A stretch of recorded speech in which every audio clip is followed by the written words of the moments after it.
শহরে গাড়ির তুলনায় কম সিএনজি পাম্প। কলকাতায় যে কটি সিএনজি পাম্প রয়েছে সেখানে ঘন্টার পর ঘন্টা লাইন দিয়ে তবেই মেলে জ্বালানি। হয়রানির শিকার গাড়ির মালিক ও চালকরা। আর শিলিগুড়িতে তো সিএনজি পাম্পই নেই। দূষণমুক্ত শহরের স্বপ্ন তবে কি অধরাই? আকাশ ছোঁয়া চাহিদা, তবে যোগান সীমিত। লক্ষ লক্ষ টাকা ব্যয়ে সিএনজি চালিত গাড়ি কিনেও বিপাকে পড়ছেন গাড়ির মালিক ও চালকরা। কলকাতার বুকে প্রতিদিন সিএনজি অ্যাপ ক্যাব চলে প্রায় ৩,০০০, অথচ কলকাতা এবং নিউ টাউন মিলিয়ে সিএনজি পাম্পের সংখ্যা মাত্র ৯টি। গোটা কেএমডিএ এলাকা এবং নিউ টাউন মিলিয়ে এখনো পর্যন্ত এই কলকাতা শহরে এ ধরনের সিএনজি পাম্পের সংখ্যা মাত্র ৮। সেই পাম্পগুলিতে দিনের সিংহভাগ সময় সিএনজি থাকেই না। তার কারণ সিএনজিগুলিকে পরিবহন করতে হয় দুর্গাপুরের রিফিল প্লান্ট থেকে।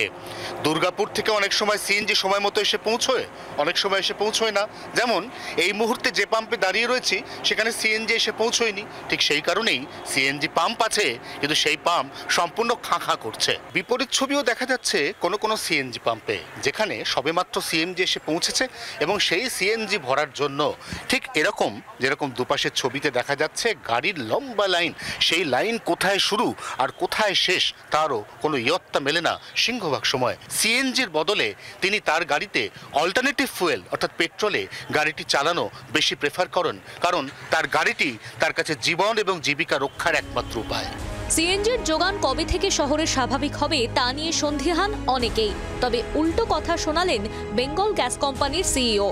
সিএনজি যে অ্যাভেলেবেল, যেটা এখন এই যে ট্যাঙ্কারগুলো যেখান থেকে দুর্গাপুর থেকে সিএনজি নিয়ে আসে, সেইটাকে ইমিডিয়েটলি বন্ধ করে কলকাতায় কাছাকাছি কল্যাণীতে বিজিসিএলের যে ট্যাঙ্ক মানে ফিলিং স্টেশন তৈরি হচ্ছে, যত তাড়াতাড়ি সম্ভব সেখান থেকে ফিলিংটা চালু হলে এই সমস্যাটা মিটবে।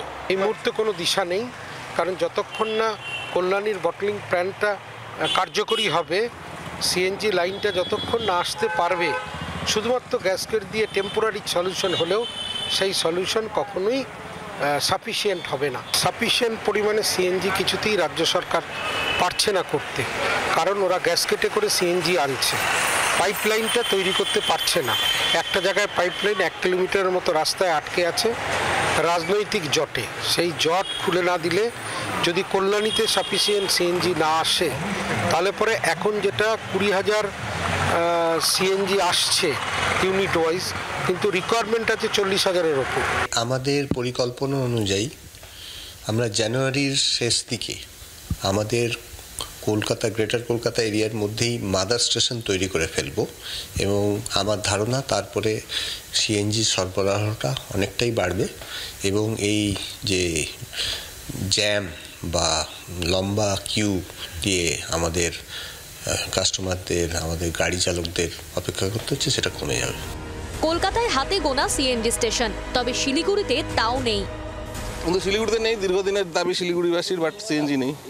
দিন প্রতিদিন এই শহরে ব্যবসা বাণিজ্য যেমন একদিকে বাড়ছে, তার পাশাপাশি গাড়ি ঘোড়ার সংখ্যাও বেড়ে চলেছে। এর পাশাপাশি পলিউশনের মাত্রা কিন্তু একেবারে খুব হাই গ্রাফ বলা চলে।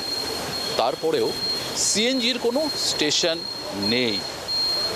শহরে যত ছোট অটো থেকে শুরু করে ছোট যানবাহন চলাচল করছে, তাতেও কিন্তু সিএনজির কোনো ব্যবস্থা নেই। এই আবহে শহরে সিএনজি পরিকাঠামোর উন্নতি কবে হবে? কবে কলকাতা ও শিলিগুড়িতে দূষণমুক্ত শহরের স্বপ্ন বাস্তবায়িত হবে? প্রশ্ন থেকেই যাচ্ছে। অয়ন ও নারায়ণের রিপোর্ট, জি 24 ঘন্টা। বাংলার আওয়াজ, বাঙালির আবেগ, জি 24 ঘন্টা।